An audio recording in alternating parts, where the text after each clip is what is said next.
এক মিনিটে আজকের বিশেষ সংবাদে আপনাদের সবাইকে আমন্ত্রণ জানাচ্ছি আমি তানজির রহমান। কলকাতার আদালতে তোলা হলো পিকে হালদার সহ বাকি অভিযুক্তদের। পুতিনকে গ্রেফতার করতে মঙ্গোলিয়ার প্রতি আহ্বান জানিয়েছে ইউক্রেন। ইউক্রেনের আরও 3 গ্রাম দখলের দাবি রাশিয়ার। ইউক্রেনের বিমান বাহিনীর কমান্ডারকে বরখাস্ত করলেন জেলেনস্কি।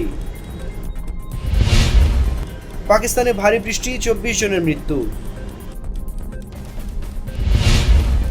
22 জন আরোহী নিয়ে রাশিয়ার হেলিকপ্টার নিখোঁজ। অবশেষে ব্রাজিলে নিষিদ্ধ হলো এক্স। গাজায় 40,602 ফিলিস্তিনিকে হত্যা করেছে ইসরায়েল। পর্তুগালের দমকল বাহিনীর হেলিকপ্টার বিধ্বস্ত, নিহত 4।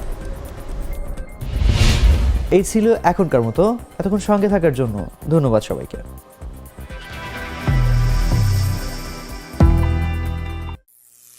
করিম চাচা, আপনার প্রিয় মানুষদের কখনো বিপদে ফেলতে চাইবেন না স্যার। তাহলে আমাদের বিপদে রাখা কি ঠিক হচ্ছে? এজন্যই বিজলি কেবলস সবচেয়ে ভালো ও নিরাপদ। ফ্লেম রিটার্ডেন্ট পিভিসি দিয়ে তৈরি বিজলি কেবলস, নিরাপদ আজীবন।